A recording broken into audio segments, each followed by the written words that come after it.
এটা তো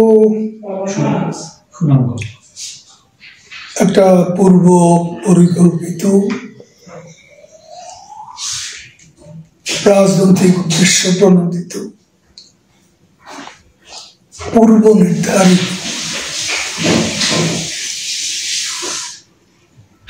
একটা অবৈধ ক্যাঙ্গারু কোর্টের সাজানো রায়। পরিবর্তন তো হঠাৎ করে পরিবর্তন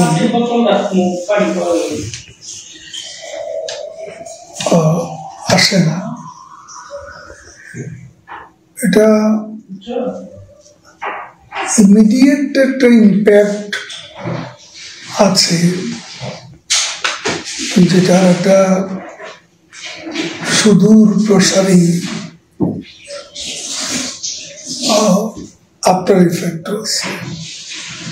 রায় ঘোষণার পরে আওয়ামী লীগের মধ্যে কি প্রতিক্রিয়া দেখছেন? আমরা এটা একটা হাস্যকর রায়, সাজানো রায়। আমরা আগেও বলেছিলাম এখানে আমাদের নেত্রী প্রধানমন্ত্রী শেখ হাসিনাকে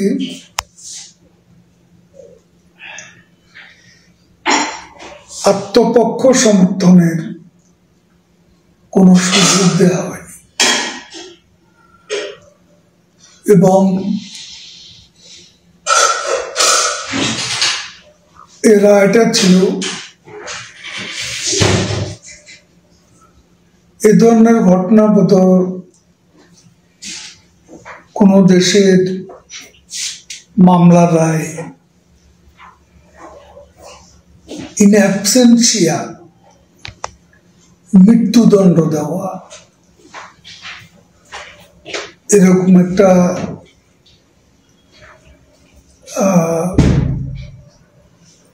এক্সাম্পল সমসাময়িক কালে আমরা খুঁজে পাই না।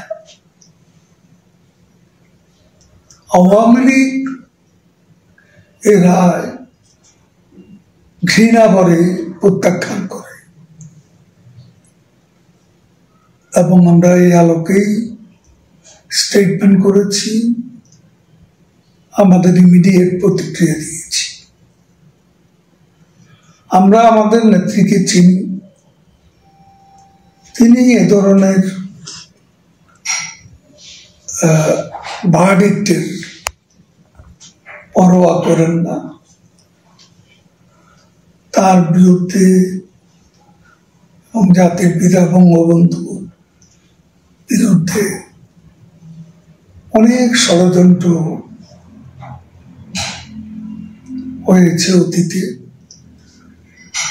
ষড়যন্ত্রমূলক মামলায় পাকিস্তান উপনিবেশিক আমলে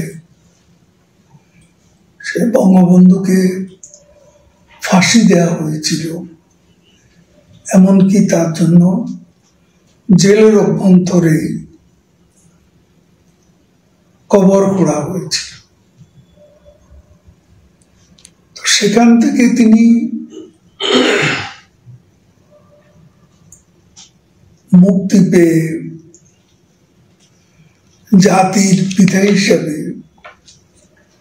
বাংলাদেশের রাজনীতিতে তথা বাংলাদেশে তিনি প্রত্যাবর্তন করেছিলেন। আরো তো আমাদের নেত্রীকে আশ্রয় দিয়েছে, তিনি নিরাপদে আছেন, মৃত্যুর মুখ থেকে এবং মৃত্যুর মুখোমুখি হয়ে 24-এর 5 আগস্ট এসকেপ করেছে এবং ইন্ডিয়াতে আশ্রয় নিয়েছে। আমরা অনেকে আছি। এখন ভারত সরকারের নিজস্ব কৌশল আছে, রণনীতি আছে, এবং আজকে বাংলাদেশকে নিয়ে ডিপ স্টেটের যে রাজনৈতিক খেলা, যে গেম, তাদের যে জিও পলিটিক্যাল স্ট্র্যাটেজি, পাকিস্তান আজকে সদর্পে বাংলাদেশকে অন্তর্ভুক্ত করে কনফেডারেশন করার স্বপ্নে বিভোর। তাদের আনাগানা, সিভিল বিউরোক্রেসি, মিলিটারি বিউরোক্রেসি, মিনিস্টাররা প্রায় প্রতিদিনই পাকিস্তানের কেউ না কেউ বাংলাদেশে আছে। এবং এটা আমি সেদিন ভারতীয় একজন কর্মকর্তাকে বলেছিলাম, যে তিনি বললেন, আপনাদের সমস্যাটা কি? আমি তাকে বললাম, আমাদের সমস্যা আপনাদেরও সমস্যা। আর এই অঞ্চলে সাউথ ইস্ট এশিয়ার যে বঙ্গোপসাগর, যেখানে বঙ্গোপসাগর ডিপ স্টেটের প্রবেশ না, সেখানে চিকেন স্নেক তথা শিলিগুড়ি করিডর দিয়ে ভারতের প্রতি একটা থ্রেট আছে এবং ভারতকে ডিস্টেবিলাইজ করার ষড়যন্ত্র আছে। এই হিসাবে ভারতের অভিজ্ঞ প্রাজ্ঞ নেতারা তাদের সিকিউরিটি, তাদের ইন্টেলিজেন্স, তারা নিজেদের স্ট্র্যাটেজি নিজেরাই ঠিক করবে। অবশ্যই আমরা লড়াইটা কেন করছি? দেশের প্রত্যাবর্তনের জন্য। Thank you.